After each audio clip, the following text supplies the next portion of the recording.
नमस्कार दोस्तों, आज मैं आपको बताऊंगा एक बहुत इंपॉर्टेंट टॉपिक जो है चाइल्डहुड अर्थराइटिस, जिसको हम कल बोलते हैं कि क्या बच्चों में गठिया हो सकता है। ये जानकर आपको बहुत ही आश्चर्य होगा कि हाँ, बच्चों में गठिया हो सकता है। तो उसके बारे में जानेंगे और क्यों होता है बच्चों को गठिया, क्या रिस्क फैक्टर है, क्या कारण है, कैसे अपने बच्चों को बचाएं और उसके क्या लक्षण हैं। तो आज हम जानेंगे कि बच्चों में गठिया के क्या क्या लक्षण होते हैं, क्या कारण होते हैं और उससे कैसे हम प्रिवेंट करें और क्या लक्षण होते हैं जिससे हम जल्दी पता कर पाएँ और अपने बच्चों की पूरी फ्यूचर बचा सके। एक बार बच्चों को जब गठिया होता है तो उनके जॉइंट बहुत ही जल्दी डैमेज होते हैं, क्योंकि बच्चों का ग्रोइंग पीरियड होता है और इसको जल्दी ट्रीट ना किया गया, जल्दी ना पकड़ा गया तो बहुत ही डिफॉर्मिटीज़ होने लगती है और सारी ज़िंदगी बच्चे पेन में रहते हैं। तो चलिए जानते हैं पहले रिस्क फैक्टर्स क्या होते हैं बच्चों में गठिया होने के। तो एक इम्पॉर्टेंट रिस्क फैक्टर देखा गया है वो है जेनेटिक। जो जेनेटिक रिस्क फैक्टर होता है, जनरली अगर फैमिली में कोई अर्थराइटिस रन कर रहा है तो बच्चों में भी होने के चांसेस होते हैं। बहुत बार फैमिली में जीन होती है जो कि गठिया करवा सकती है, लेकिन माँ बाप को कोई गठिया नहीं होता है और बच्चों में वो जीन जला जाता है और जिसके कारण वो गठिया हो जाता है। तो जेनेटिक फैक्टर बहुत ही स्ट्रॉन्ग फैक्टर देखा गया है। बहुत सारे ऑटो इम्यून बीमारियाँ जिसमें इम्यूनिटी ही हमारे बॉडी को डैमेज करने लगती है, वो भी गठिया करवाते हैं बच्चों में। दूसरा इम्पॉर्टेंट फैक्टर जो देखा गया है वो है इन्वायरमेंटल फैक्टर, जिसमें मदर के कुछ फैक्टर हैं। जैसे अगर माँ स्मोकिंग करती है तो उससे भी बच्चों को गठिया होता है। अगर माँ अपने बच्चे को प्रॉपर फीड नहीं देती है, जो कि माँ का दूध बोलते हैं, अगर बच्चों को नहीं मिलता है तो उनको भी गठिया होने के ज़्यादा चांसेस होते हैं। एक नया रिस्क फैक्टर देखा गया कि अगर मदर बहुत ही पॉल्यूशन से एक्सपोज्ड हैं और बहुत ही ज़्यादा कहीं ऐसे जगह काम करती हैं जहाँ केमिकल्स पॉल्यूशन बहुत ज़्यादा होता है, तो उनके बच्चों को भी गठिया होने के चांसेस होते हैं। कुछ बच्चों के रिलेटेड फैक्टर है, अगर बच्चों में बार बार रिकरेंट इन्फेक्शन हो तो वो भी गठिया करवा सकते हैं। अगर बहुत ही ज़्यादा बच्चों को एंटीबायोटिक दिया जाए, कुछ भी सर्दी जुकाम हो, हर बार एंटीबायोटिक आप देते रहते हैं बच्चों को, तो वो भी गठिया करवा सकता है।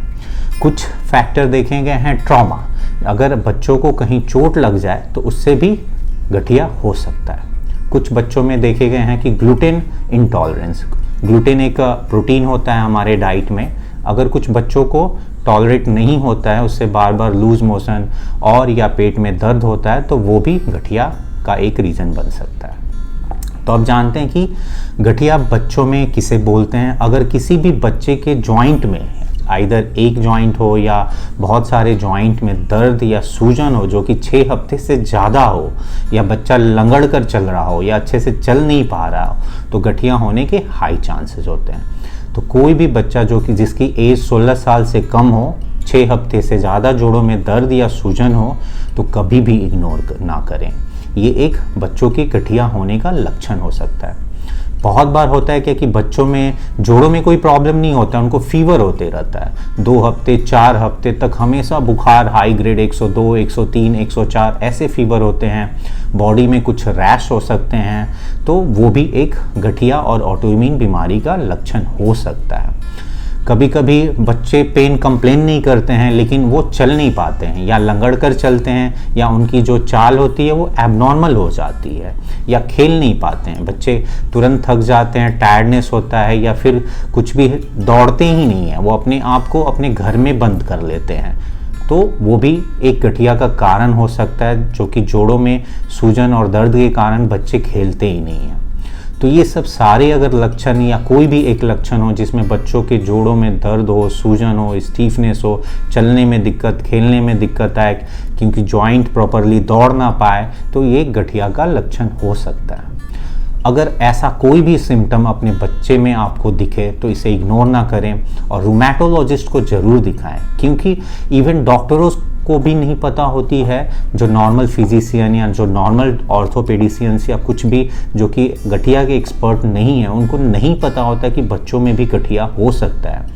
और बहुत बार होता है कि जो गठिया का जांच होता है वो निगेटिव होता है, तब तो फिर डायग्नोसिस करना इवन डॉक्टरों के बीच में भी बड़ी मुश्किल हो जाती है। तो इसीलिए रूमेटोलॉजिस्ट को ज़रूर दिखाएं, जो कि गठिया बीमारी के एक्सपर्ट होते हैं, और जल्दी इलाज ही इसका बेस्ट सॉल्यूशन होता है। बच्चों का ग्रोइंग पीरियड होता है, हड्डियाँ ग्रोथ कर रहती होती है, जॉइंट ग्रोथ होता है। अगर वो एक बार डैमेज हो गया तो ग्रोथ नहीं होता है, सारी ज़िंदगी परेशानी करती है। आशा करता हूँ कि ये वीडियो आपको पसंद आया हो।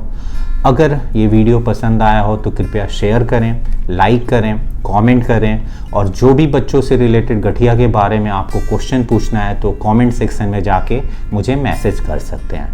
आशा करूँगा कि मैं ये जितने भी लोग आप कमेंट सेक्शन में मैसेज करेंगे तो उसका रिप्लाई ज़रूर मैं करूँगा। अगर आपने अभी तक मेडग्राम चैनल को नहीं सब्सक्राइब किया है तो सब्सक्राइब करें। इस चैनल पे मैं गठिया और गठिया जैसे जितनी भी ऑटो इम्यून डिजीज़ होते हैं उसके बारे में बताते रहता हूँ। शुक्रिया दोस्तों, नमस्कार।